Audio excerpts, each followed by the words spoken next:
Thanks a lot, Tim, for that energizing, enthusiastic intro. I'll try to keep up the pace throughout the talk. So indeed, I'm now with PQShield, but what I'll be presenting here today is work conducted while I was a PhD researcher at CASA at KU Leuven.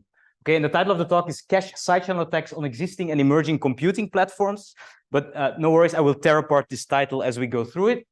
But first, maybe let's see if it's time to start. Yeah, let's check the time. That looks like that looks like a good time to me. So I think we can get started. So I want you to imagine for me, we're going straight with a thought experiment. Imagine that you're a burglar and you found a house you want to break into, but of course you want to be a good burglar and you want to break into the house while the people that live there are not there, right? But you also want to be a good burglar and you don't want to go ask them, you know, are you home? It's kind of not stealthy enough for a good burglar.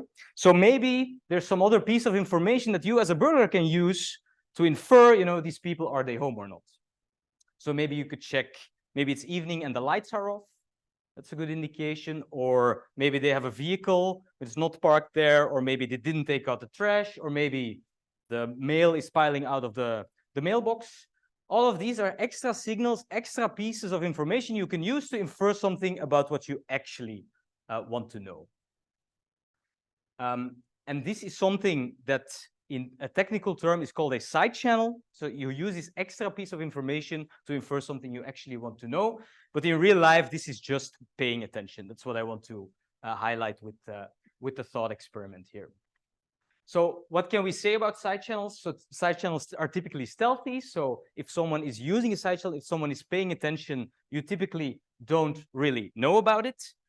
Another property of side channels is that they're indirect by definition, right? They're a side channel. There's some kind of inference step. There's some kind of thinking you need to do to go from one piece of information to the thing you actually want to know. And then another takeaway is that side channels are probabilistic. And so many people in daily life use side channels all the time. I think you probably used the side channel already during this talk. It's on the bottom of the slide on the right, right? So the total number of slides is something people often use to infer, well, how long am I going to be sitting here, right? But the thing about side channels is they can be wrong, right? So I don't have 2,000 slides. But you need to be careful if you're using a side channel to not jump to conclusions because they're probabilistic and they can be wrong. So we're paying attention in this talk, and mainly, let's narrow the focus a bit, we're paying attention on computers, okay? So why should we pay attention on computers? Well, computers process our secrets, right? They process our cryptographic keys, they process messages we send, our keystrokes are things that our computers process, we entrust them with those, financial transactions, and so on.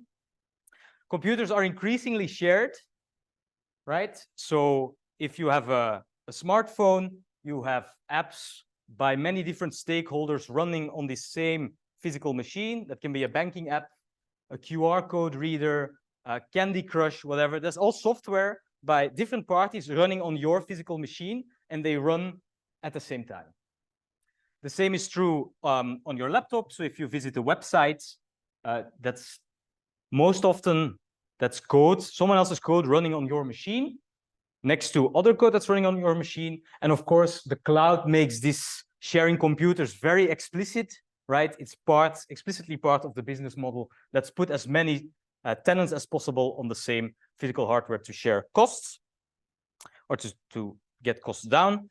And another trend, the third trend, is that sharing computers, as it turns out over the last 2 decades, is not harmless. So if you have software by different stakeholders on the same physical machine, one taking the role of an attacker, another as a victim program, well, there are side channels. If the attacker pays attention on the computer, the attacker can figure things out about the victim.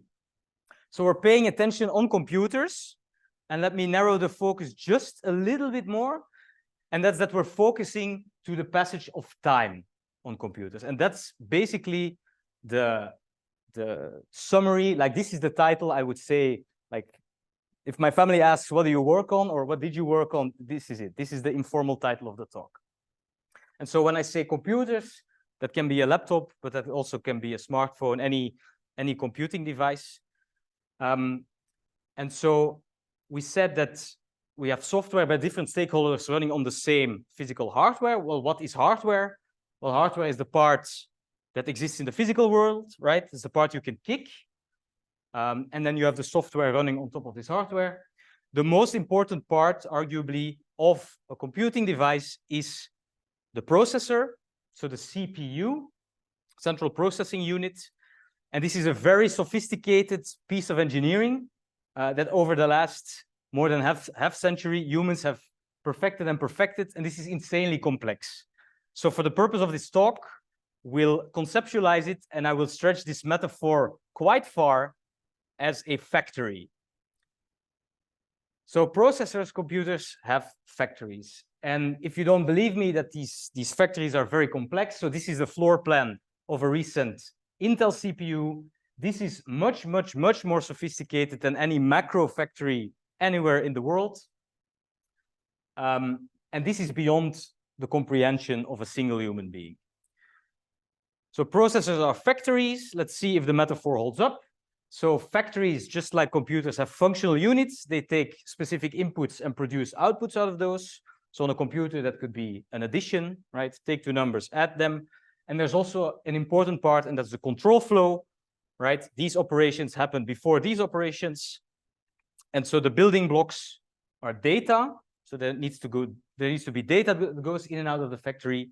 And there's some kind of instruction, some control flow on what to do with this data. But if this is all so complex, then how come we can use computers, and how come that they enable so many nice things in our lives?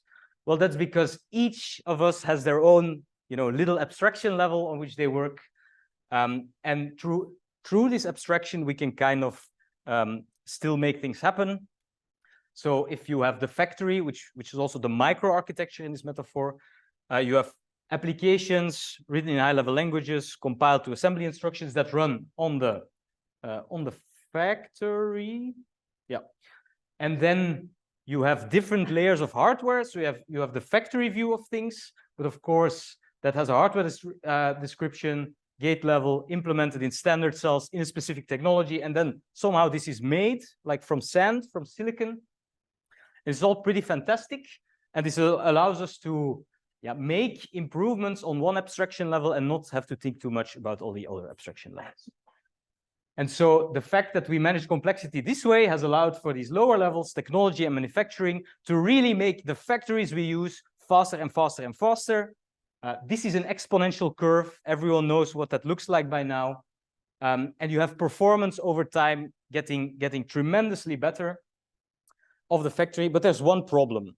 And there's one problem that technology gives us, but that the microarchitecture has to solve. And that's that our factories are fast, but what's not fast is getting this data in and out of the factory. Shipping, in other words, is very slow. And this is a technology problem, but we will solve this at the level of the factory. So how is this solved in practice? So if we have our CPU, it needs to use some package from memory, right? Some data. This is very slow, right? So it needs to be shipped in a container. And so we have this package that we want. It has an address, which you can think of as a serial number, right, of the data package. And if the CPU wants to use that, instead of always shipping it, maybe what we could do is we could have a cache. So this is a standard idea in computing, such that if we access this data box often, then next time we don't have to fetch it from memory anymore, but we can fetch it from the cache. And this is a really nice solution. But of course, this needs to be implemented somehow, and that's what we're going to look at next. And that's what's going to enable these side channels to occur. So the first main part of this presentation is understanding how these caches are implemented. How can we ensure that data is close to the factory when we need it? So we have our factory. We have an address of a block we want that's currently in memory. So if the factory wants to use this data element, let's put it in the cache. This is all nice and fantastic, but to be useful, a cache needs to consist of more than one element. So probably we have this 2D structure, right? So similar to a hanger, you can conceptualize it as a hanger with all these boxes that are there. But then, of course, this box, so the box that the factory needs is now somewhere in the cache, but you need to also find where this box is. And so a trivial implementation of this is to look at every location. Is my box here? Is it here? Is it here? Is it here? Is it here? Is it here? Very slow. If you propose this both in a shipping company and in a processor manufacturer, you will be fired. Okay, so that's a bad solution. Maybe a better solution is to expend a lot of resources and look at all the locations at the same time. So in a hangar, that would be a huge amount of manpower or person power. How that happens in a processor is a huge amount of actual power, like electrical power, that you need to use if you want to check all these locations at the same time. You're not going to do that. That's way too expensive. So if you propose this idea in either a shipping company or a processor manufacturing company, you would also be fired. Is there a better way to do this? If you would think about this with a coffee for like 15 minutes, you could probably think of a better way to organize this. And that's by using indexes. So by dividing your hanger into different zones where you know, this is the zone I'm going to have to look in.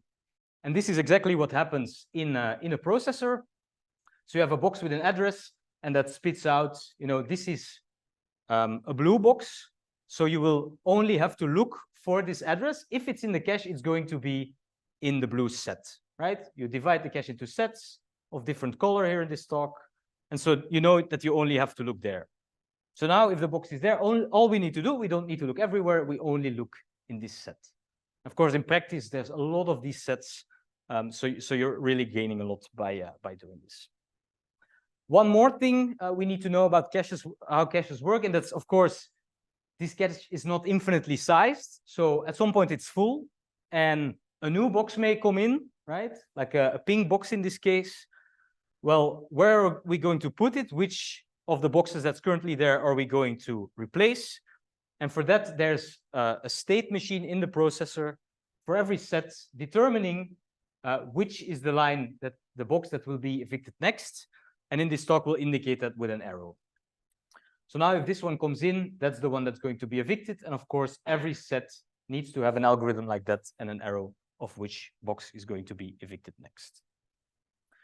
So far, so good. So we have our factory, we have our memory, and then we have this, the fact that I lied, actually. So in practice, there's not just one factory or CPU core, there's many. And then we have this fantastic cache object, which of course, in practice, as it turns out, the best way to do this is not with a huge monolithic cache, but actually different levels, right? Where you have different sizes, so small, large, larger, fast, slow, slower, very slow. And you have factories that on modern processors have a level 1 and a level 2 cache private to them, and then a last level cache that's shared among all the factories. Okay, so now we know a bit how a cache works. Well, what are these side channels then? What are these attacks all about? Well, assume that a victim and an attacker program run on factories, on CPUs that share the same cache. Well, what can an attacker do? Well, for instance, what an attacker can do is find a bunch of boxes that have the same color, right? And then in that case, the attacker only has to reason about that color, so we can make abstraction of all the rest. And so now if an attacker fills the green set with their elements, well, we know that if the attacker accesses them from the cache, this will be fast. So accessing this one will be fast, fast, fast, fast. That's all fine. But if then, because of the finite size of the cache, if then the victim accesses another green box, well, because this set is finite, one of these has to go to memory. So now, if the attacker measures the access times, this is going to be fast, fast, fast, but this one will be slow. And just by timing this, an attacker can learn, okay, there must have been an access by the victim program to a green box. And this attack is called a prime and probe attack. And the nice thing for an attacker in this case is that there are no assumptions beyond the fact that the cache has to be shared. And you have many different processes running on factories, sharing caches all the time. So this is a requirement that's readily satisfied in practice. And now, why is this a side channel attack? Well, I want to stress that what the attacker learns is not the contents of a box that the victim accesses. The only thing the attacker learns is the color of the box. So if the victim is running a code pattern like this, very simple, accessing a specific color in case a cryptographic key bit is 0, for instance, and otherwise accessing another color, well, with this prime and probe attack, we know which colors the victim accessed, so we know which of these lines was executed, so we know what the value of the key bit is. And this is very simple, but a lot of code deployed nowadays has leakage like this that allows an attacker to use a side channel, a timing side channel, to learn what a victim has done. Now we're talking about time, right? These are what's the time scale we're talking about here? So what we know is seconds, right? We use these in our everyday lives. Like a second is, for instance, how long it takes to say Mississippi, right? 1 Mississippi, 2 Mississippi, 3 Mississippi. That's a second. Maybe a millisecond is a hummingbird flapping their wings. Or I was told that apparently the photo camera flash lasts for about a millisecond. But then it's still 6 orders of magnitude until we're at the timing differences that are actually exploited in cache attacks. So these timing differences are truly minuscule. This is nanoseconds. This is incomprehensible to us as humans. And that's one of the reasons I think why these attacks were so long overlooked. Well, these differences are so tiny, how bad can it be? And so if we have our CPU model here with a bunch of cores, bunch of caches, we can have attacker and victim running on different cores here. And what I argue in my thesis is that if you look at the whole microarchitecture in terms of side channels, the most important component to protect is this last level cache. And there are several reasons for that, but one of them is already apparent from this slide. This is the only level of cache that's shared between all the cores. So now if you attack this cache, then an attacker doesn't even need to co-locate on the same core anymore. And this is, from an attacker point of view, quite nice. What I'll do in the remainder of the talk, I'll highlight 4 publications that kind of revolve around attacking and protecting this last level cache. 2 will be on attacks, 2 will be on defenses. So the first part is about attacks. And so the first spotlight paper I would like to present is called Prime and Scope. This was a CCS paper together with my colleagues Furkan and Ingrid. And we start from the observation that, well, prime and probe is very nice. You don't need a lot of assumptions to mount it, but you're actually not using all the information you have as an attacker. So if we want to target this last level cache with a cache attack, well, there's one piece of information that we haven't used so far, and that's this replacement policy. That's the fact that if a new line comes in, we actually kind of can predict which line will be evicted next. And so prime and probe doesn't use this at all. It indiscriminately measures the access times of all these lines, whereas actually it's only necessary to measure the access time to the line that's about to be evicted. And so in our prime and scope attack, we give this line a special status. This is the scope line, scope for microscope, right? You'll see why it has a higher accuracy. And so now what we want to do is we only want to measure the access times to that line. Now there's one problem if we naively want to do that, and that's that if we access this line now, well, of course, it will probably not be the one to be evicted anymore because we accessed it recently, and the CPU tries to keep lines that were recently used in the cache. So if we access it, another line will become the eviction candidate, and we cannot repeat this. We cannot use this technique in practice. So is there something else we can think of? Well, as it turns out, and this is something we've discovered, is that if you can, as an attacker, somehow cook up a situation in which this specific line is the one to be evicted in the last level cache, while at the same time ensuring that it's still cached in the L1 cache, then you can actually continuously measure the access time of this line from the L1 cache, and this information will not propagate to the last level cache. So this arrow remains pointed to that one, and we can keep on measuring. This is all very fast until at some point the victim accesses a green box, and then we will know exactly when it happens with very high temporal precision, because now the scope line will be evicted and we need to fetch it from memory. Okay, so this is, like I started with the assumption, assume that you can do this, assume that you can get this precondition to hold. Well, if that's the case, then measuring is very fast. It's almost impossible to think of something that would measure faster. The tricky part is making sure that these invariants hold and getting these preconditions to be satisfied. And what you actually need to do is kind of contradictory. So you need to ensure that this line is the one to be evicted from the last level cache. So it needs to be old. So you don't want to use it a lot, because if you use it, you make it young. So you need it to be old. But if you still want it to be in this small L1 cache, then it needs to be young. So this requirement says don't access the line. This requirement says do access the line. Is it possible to simultaneously have both? And as it turns out, yes.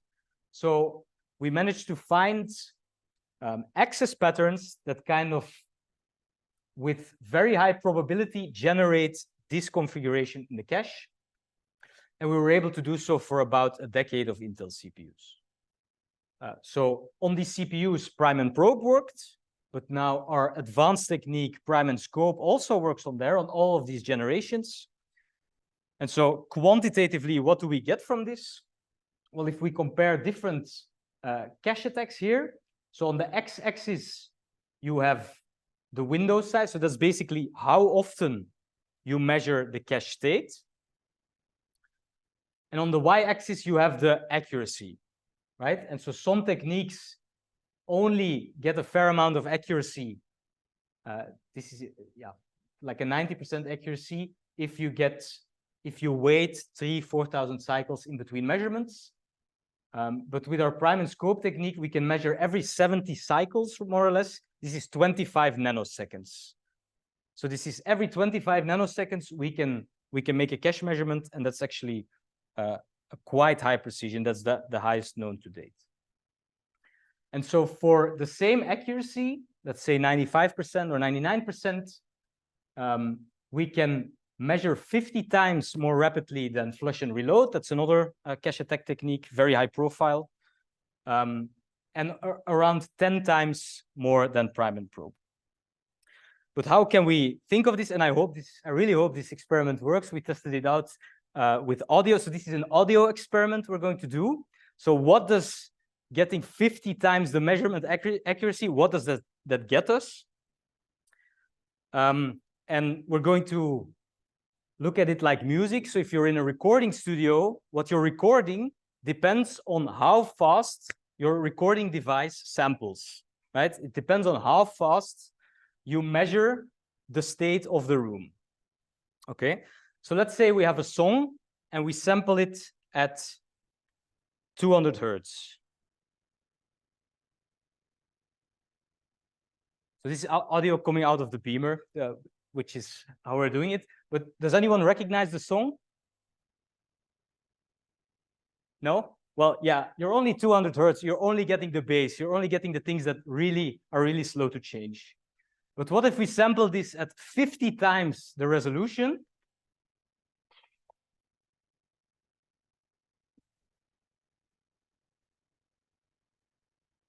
Then you do recognize the song. So that increased precision gets you quite far.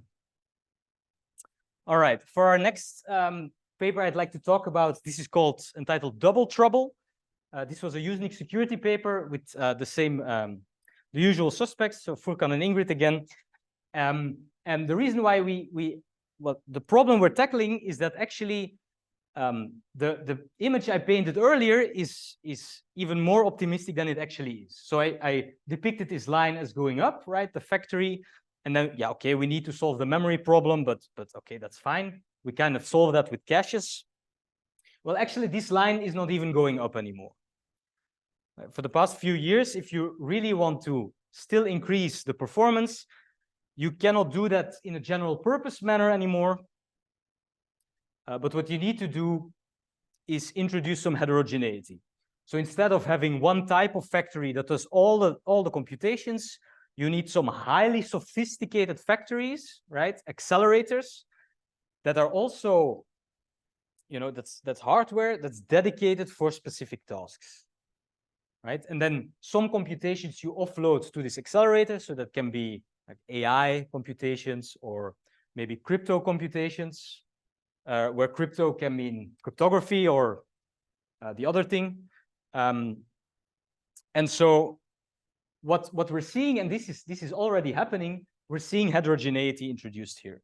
So what happens to our CPU diagrams here? So we have our cores, we have our caches. Well, what if we throw accelerators into the mix? Well, of course, these accelerators also have to interact with data. So you're still doing some things in the general purpose factories, but then these accelerators, sometimes you want to ship data here, have the accelerator do a computation and then ship it back. Well, where is the accelerator getting that data? Where is it getting the boxes? Well, from memory, but memory is slow, we know this. So in practice, what's actually already happening nowadays is that these accelerators are getting attached to the last level cache. And here's a second reason why this one is so important to protect, because now we have all these accelerators that directly interface with it. And if you now have an attacker in an accelerator, it can also target this last level cache, but from another angle.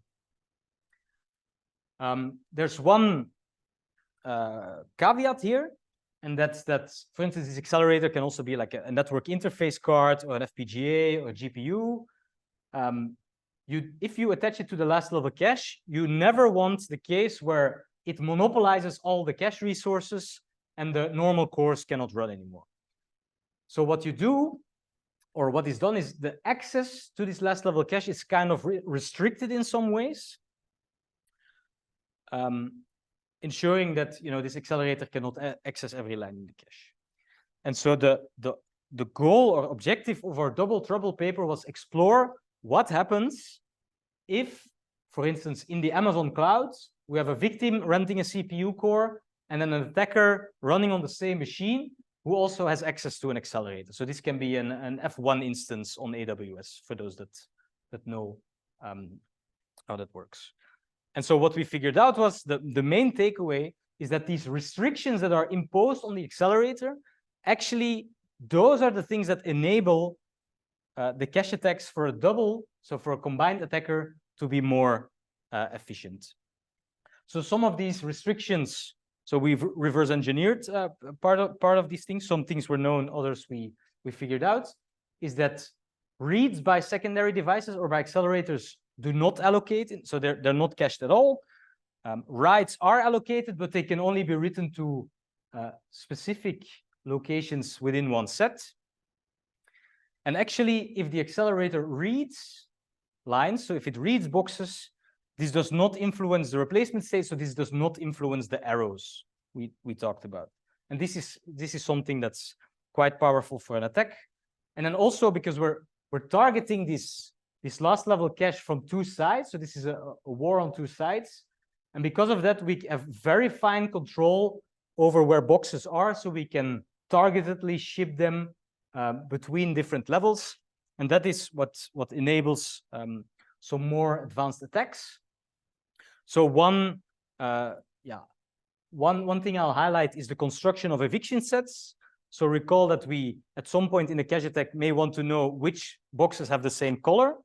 Well, instead of doing this computation on your general purpose CPU, which is slow, you can outsource it to your accelerator and not accelerate genuine computations, but actually accelerate attacks by offloading them onto the accelerator. So that was a quite nice result. And so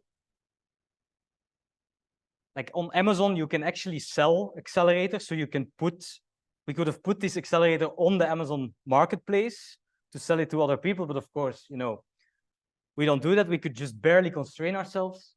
But we did open source parts of this accelerator code. So this is both hardware and software. And we wanted to make it pretty easy for a developer to spin up an F1 instance and then implement this on an FPGA and then allow the CPU to offload computations to this FPGA. So the only thing we need on the FPGA is a timing source. Of course, we're doing timing attacks, and also DMA, so direct memory access. And this is what's going not straight to memory, but through the last level cache of the CPU. And we tested like, okay, this amount of resources, is this a lot? Is this easy to detect?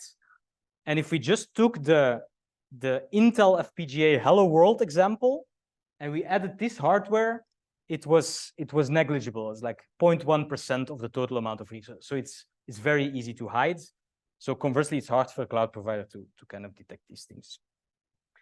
And a discussion we make in the paper is that, well, all of these techniques arise, as I mentioned, from the fact that this accelerator is restricted. So countermeasures are kind of a double-edged sword, because if you want to give them more privileges, then you might open up other attack vectors again. And if you give them less privileges, then our attacks become more outspoken. So that was double trouble. So that was talking about the second paper on attacks. So now I want to switch gears and talk a bit about defenses.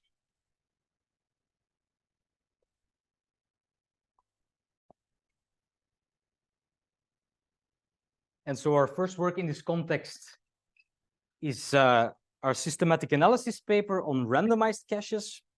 This is together with Lucas and Daniel from TU Graz, and then with my supervisor Ingrid. And so basically, I will highlight two more papers. So one is this one, and one will come later. And these are two academically impactful countermeasures that were very promising and have low overhead. Because in the end, what you want to do is you want to protect your designs, you want to protect the CPU, the factories, but at the same time, you don't want to make them slow again. So one promising defense is cache randomization. And how that works is, well, we have our index function again. We have our box with an address that's mapped to a color. Well, what if we add some cryptography into the mix, and instead of deterministically and straightforwardly computing what the color is belonging to a specific address, what if we replace this by a cryptographic function with a specific key? And then it's much harder for an attacker to predict. On the one hand, if I have a box, what color will it have? But also on the other hand, the victim access the blue box. What does that mean on what the victim actually did? This is still, this is cryptographic, but it's still pseudo-random. It's still deterministic. So another thing you can do is you can also add some ad hoc entropy in the mix, so that for every address, it's not 100% certain what the outcome of the color will be. And so these techniques have been used in 3 different designs at top-tier architecture and security conferences. So we have the Caesar design that only has the box and then an additional key. We have Caesar S that divides the cache in 2 partitions. And then depending on the dice toss, the roll of the dice, puts it in partition 0 or partition 1, where the boxes have a different color. And then scatter cache was a design at UNIX security that basically has a similar idea, but these were concurrent works, but have a different partition for every way in the set. And again, you roll the dice to determine what the color of the box will be. And it was quickly clear that this type of design without ad hoc entropy is quite weak and behaves too much like a normal cache. So it doesn't provide that much protection at all, except the fact that maybe if you change the key very, very often, of course, then you have performance loss. So that one was quickly out of the promising landscape. And then what we investigated was these two designs, and so we built a generic model to analyze them. And so the reason why they were thought to be secure or thought to be very secure is that conventional attacks are completely impossible, right? And the reason for this is that now a box doesn't have a single color, but the box has multiple colors depending on what the roll of the dice is.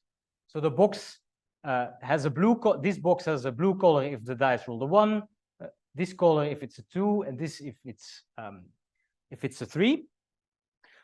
And so now if you want to find a box that has the same colors in all of these partitions for a reasonable parameter set, you need to try a lot of boxes before this happens.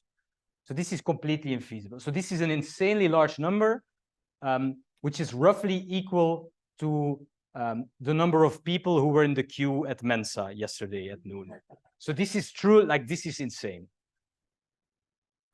So conventional attacks that just use this, those are impossible. That's a very large number. But isn't there anything else we can do?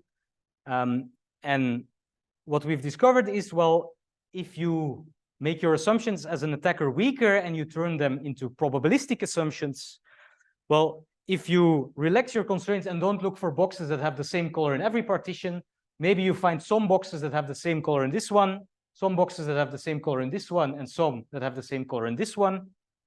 And that's actually quite easy to find. Well, quite easy. Those boxes exist, right? Finding them is another issue. And for that, we developed a probabilistic algorithm called prime prune probe, which I won't go into the details on in this presentation. But using that technique and the one on the previous slide, what we've been able to do is reduce the security margin of these designs. So this one promised that an attacker would have to be running code on the same machine for 68 years before they could find boxes that are useful. The claim was not so strong for scatter cache, but what we then with our attack found is that if you are happier with weaker boxes, which you can still use to exploit, then you can find these boxes almost immediately instead of waiting 68 years, which is most of a lifetime. And here 5 seconds for that design. So those are generic techniques, but of course, one thing that still needs to happen is we need to implement this machine here. And if we implement this machine, we want it to be fast because every time we want to fetch a box, we need to throw it in the machine and get a color out. If we replace this with cryptography, well, we may not want to do a very sophisticated crypto algorithm every time we look up a value in the cache because that will be slow and we will again be fired from the chip design company. So how can we do this in practice? So basically remind ourselves what the objectives are. So we want some kind of randomization. We want this direction to be hard and then also this direction to be hard.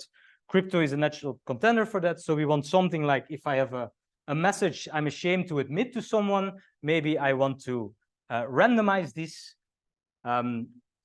And this transition needs to be very fast. Within the crypto community, there are designs that do this. So Prince and Karma are, for instance, low latency ciphers. But for some people, they are not low latency enough. So they replaced this algorithm. Instead of using something cryptographically, they invented their own design. Which looks like this. So this is the one used for Caesar and Caesar S. So is anyone into cryptanalysis or knows a fair amount of cryptanalysis in this room? Yeah, okay. So this is, as I was told, a Feistel network. Yes, okay. So yeah, that's been used for ciphers, so it can't be that bad. And then the key goes in here. So you have an address, you split it into like a left half and a right half.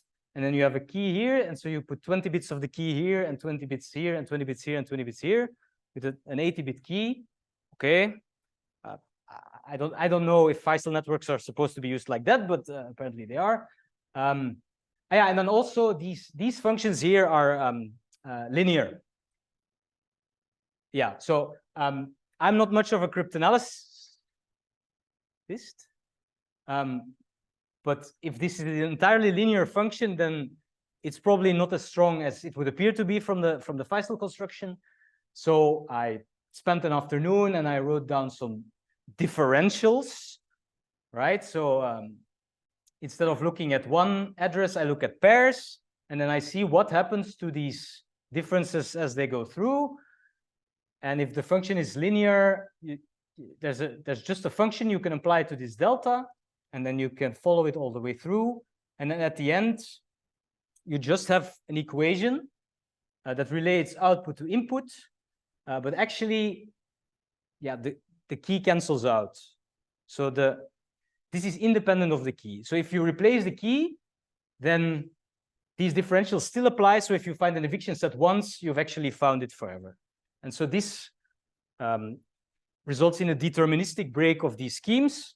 I'm not claiming too much cryptanalytic merit for this, but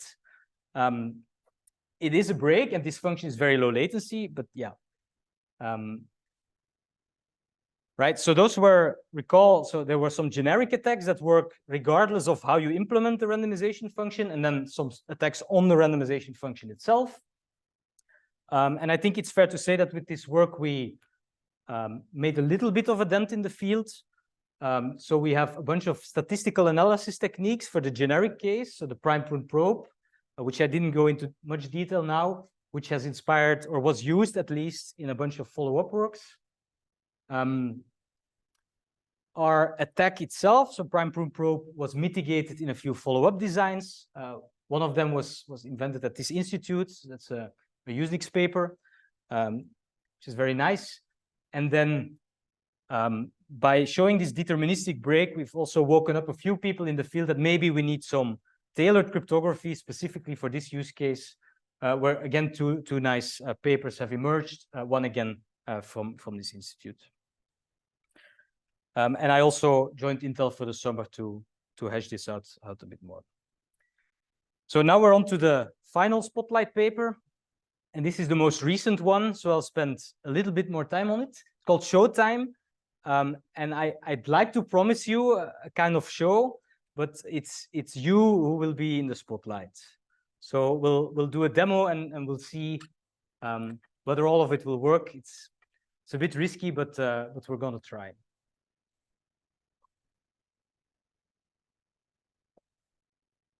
So this was a joint work with Marton and Frank, as well as Ingrid from Distrinet at KU Leuven. So they actually are neighbors, but it took until the end of the PhD before I crossed the street and got to work with them. This was a very nice collaboration. And so what we zoomed in on is the fact that, okay, we're doing a timing attack. So how does a timing attack work? Well, you look at the time, you perform an action, you look at the time again, take the difference, and then make some inference based on that. What is this action you're timing? Well, in the examples I've showed you before, this is an access to a specific memory location. So what time is it? Do the thing. What time is it? And then you take the difference, and then you can see, okay, if it's about a nanosecond, then it's fetched from the L1 cache. If it takes about 100 nanoseconds, it's fetched from memory. So it's much slower. Okay, and we have these timing attacks. I've talked about a few before, but there's actually a lot of those. So first, there were attacks on the level 1 cache. That was the easiest. That one was the closest. And then on the level 2 cache. And then actually on functional units in the factory itself. And then about 10 years ago on the last level cache, which allows the attacker to move to other cores, right? And one observation I've also already told you about is that these timing differences are minuscule. This is in the order of nanoseconds.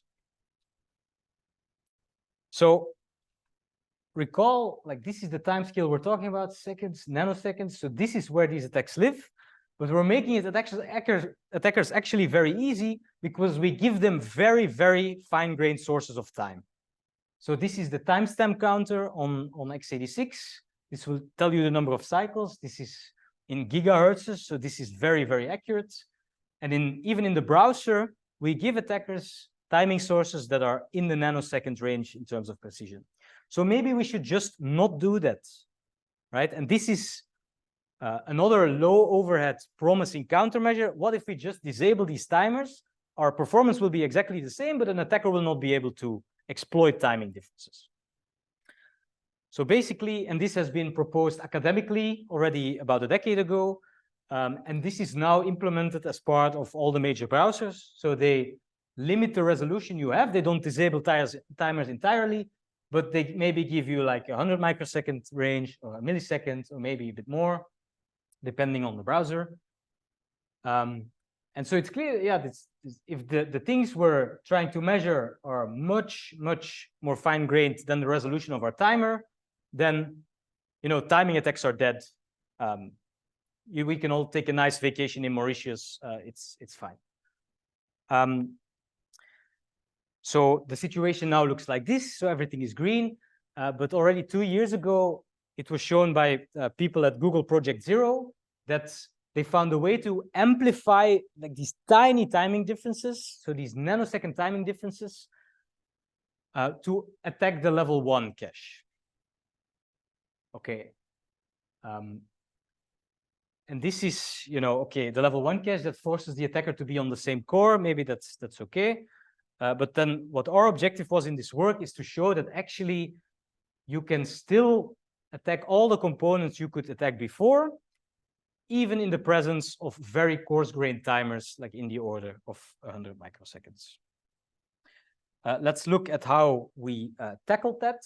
So again, we have this action we want to time. So if we have a very fine-grained timer, we ask what time is it, do the action, time it again. And then maybe if the line is in the cache, this takes 10 nanoseconds. Otherwise, it maybe takes 100 nanoseconds. But now if we have a crappy timer, now what happens? Well, we ask what time it is, we do the action, we ask what time it is, we get the same time difference because the thing we're measuring is much more fine-grained in time.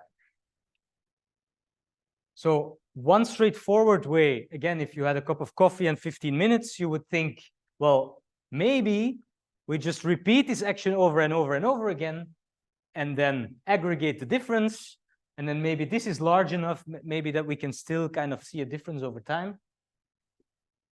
But this has a few downsides. So one, it takes a long time for these differences to accumulate. And then also it may not be possible to deterministically repeat an action. Because if you measure a line, like if you access a cache line to determine is it in the cache or not, well, after you've accessed it, it is in the cache. So you've kind of destroyed that state. What can you do then? So what we wanted to do, and what the folks at Project Zero did first, but we expanded, is a single shot amplifier.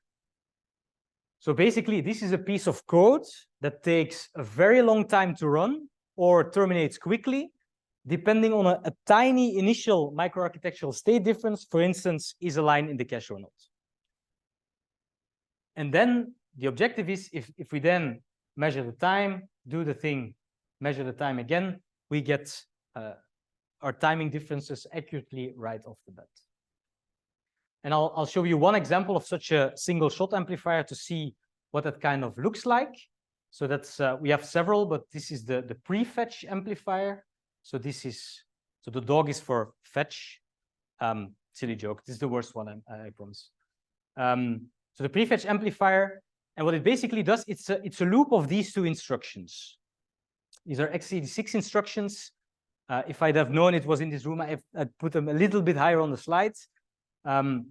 But just looping these instructions actually implements an amplifier I talked about, and let's see why. So what this prefetch NTA does is this tells an instruction, this tells the CPU, this instruction tells the CPU, well, I want to access the line A, but actually I'm only going to use it once. So you don't need to properly cache it. You can get rid of it more quickly to not pollute the cache. And how this is actually implemented on Intel CPUs is that it will be placed as the line to be evicted next. Right? So if it's not in the cache, prefetch A, it will place it in the line to be evicted next. If we then access line B, prefetch to B, well, it will replace A because it will be put in the eviction candidate position. And so if you loop this, when A is not cached initially, then these lines constantly evict one another. So they constantly kick each other out. They constantly need to be loaded from memory. This is very slow.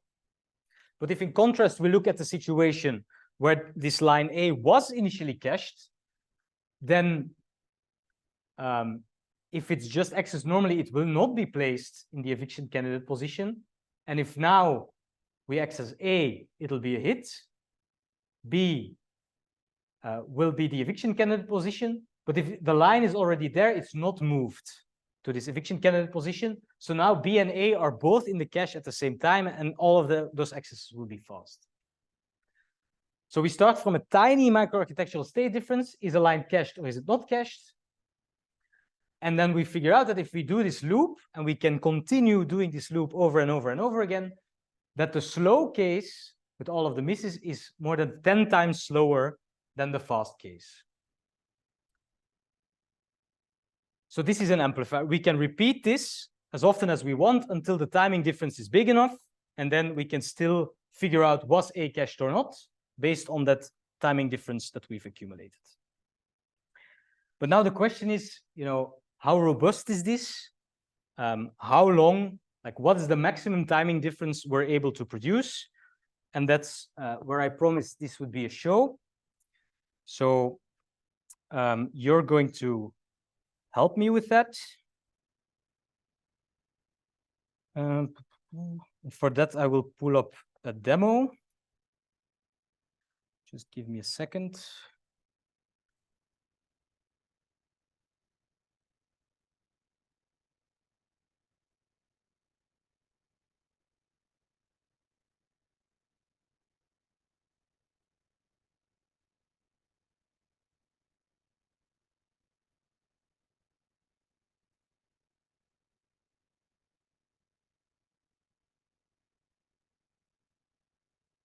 Oops.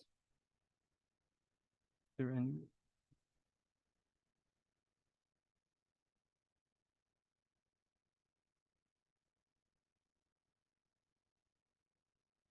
All right.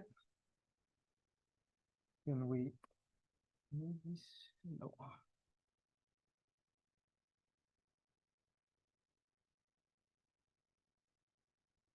Let's try again.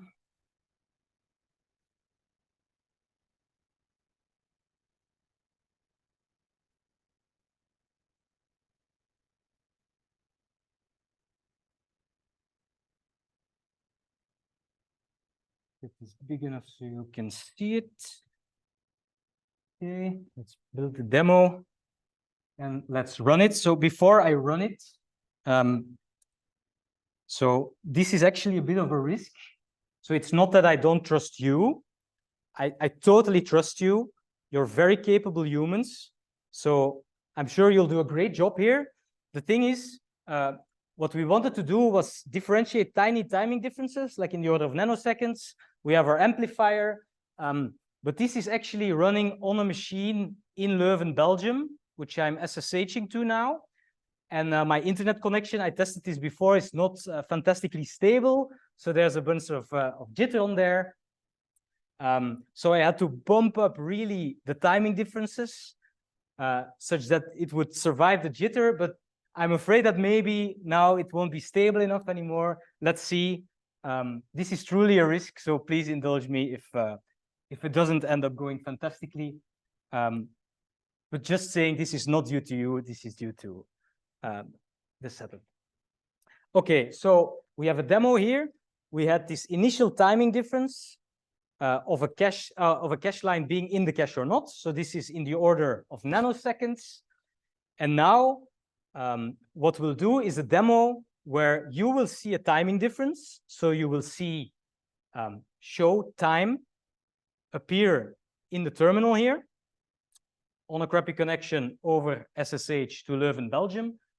And it's up to you to say, well, was this a cache hit or a miss, right? Was this fast or slow? So let's calibrate first, right? We need to know what fast and slow look like. So let's calibrate, okay. This was a hit, okay. This was a cache hit, this was fast. Did you see that? Show and time appeared roughly at the same time. Okay, let's look. So this was a hit. Let's look at another hit. All right. Maybe one more. So this was a hit. Oh, another hit. Very fast. Do we know what a hit looks like?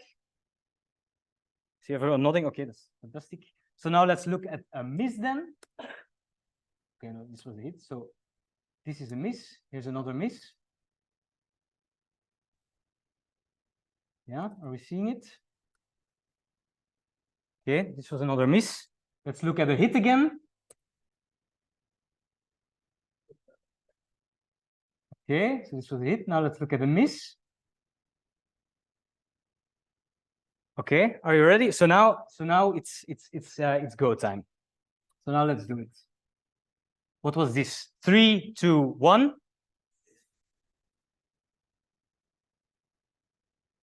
Okay, sorry, the demo busted a bit. Okay, let's do this again. 3, 2, 1. Very good, very good. Good humans. Okay, one more. 3, 2, 1. Okay, what was this? 3, 2, 1. Very good, very good. Maybe one more. Let's test our luck. Are you ready? 3, 2, 1. Very good, fantastic. This was the demo. Great humans. Thank you so much. All right. Then, if we wrap up, so we also obviously did this in a lab setting where we had more control over everything, but you still did a fantastic job distinguishing. So I'm very happy with this. When we did this in the lab, we took 15 humans and we subjected them to 100 measurements each, which, like, these humans were colleagues of mine, and I really appreciate them. Like, you did a few now, but they did 100 from the computer, and then it's quite repetitive.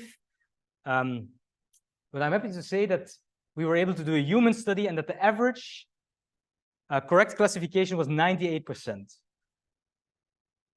And this is for a timing difference that's in the nanoseconds, and in one shot gets amplified to what a human can distinguish. So the median was 99%. And then there were a few people in my group who I'm doubting whether they're human at all, because they achieved the maximum score, which is, I mean, that's even more than normal timers give you. So these are also some good humans like you.